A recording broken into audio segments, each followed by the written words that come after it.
So we had the discussion round podcast yesterday. We got a few pieces of new information out of the podcast. We learned that the castle owner can change the castle capture channel location. So that's the one way that castle sieges could be different every time to keep them interesting. Some people thought the loadouts thing was new, but loadouts, I searched for it on the wiki and they've been there for quite a while.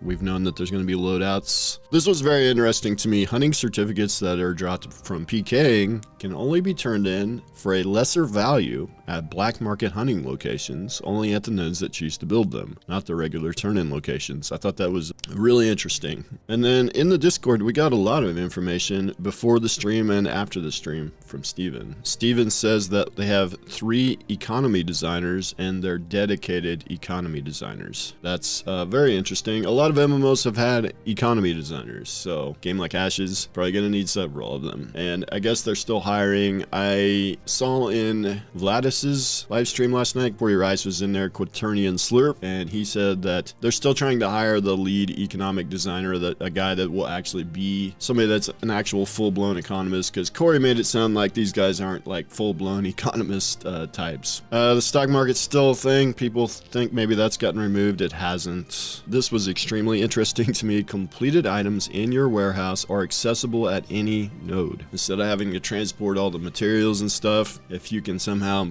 make it into a finished product, then you don't have to transport it. Completed items are much different than raw materials in how the game treats them. The combat pets was brought up in the live stream, and I agree with Envious and DA and Yokai. They were trying to basically say, why do you have combat pets? Why don't you remove them? And I actually agree with that. I feel like not really necessary. There's plenty of customization. There's plenty of horizontal progression already in the class system. And so the combat pets are basically a horizontal progression that takes away from your player character and gives some of your power to your combat pet. For me, I feel like it's unnecessary with the augments and with everything else they have. The fighter has a momentum mechanic, so we've learned about the class mechanics for cleric and tank. The fighter we haven't learned about yet. Theirs is apparently called momentum. And then Rangers have a hunt mechanic, so that's one of their class mechanics. We also know that there are multiple class mechanics as well, or at least with cleric there was. 5.2,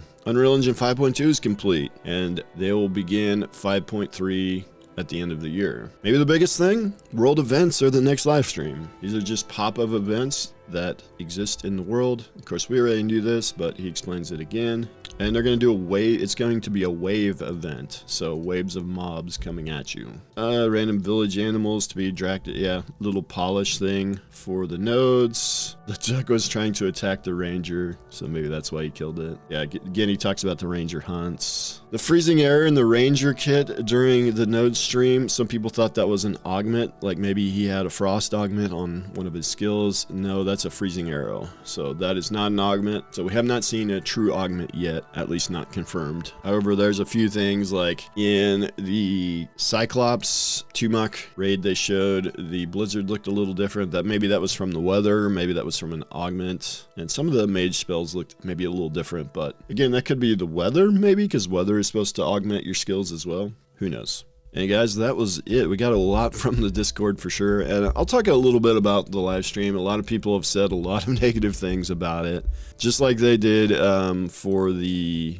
Ashen Forge. And I will say it's incredibly hard to do that. The guy's been interviewed so many times. The wiki is full of information, and it's really hard to not ask a question that does not have some kind of answer on the wiki. And the other thing I'll say about asking questions that are already on the wiki is we get different answers about certain things when he does that.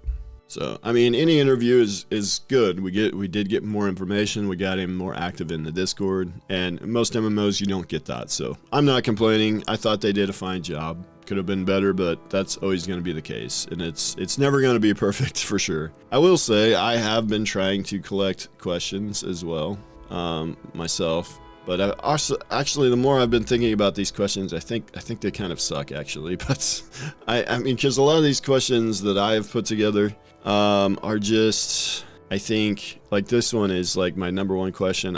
I don't know if I need to keep that there, because this is the question that came up in the last Ashes live stream and didn't get asked. I think it's very specific, and a lot of my questions are like very specific, like about friendly player collision, which I'm not sure should exist. We haven't heard much about siege summons, so try and get more information about that. What happens if no one declares for the siege? Do NPCs siege instead because they have said in the wiki that they happen every single month? Things like that. I don't know, and I've started throwing more questions in here, and I need to redo this, I think. I think there'll probably be a new top 10 once I get around to actually redoing this.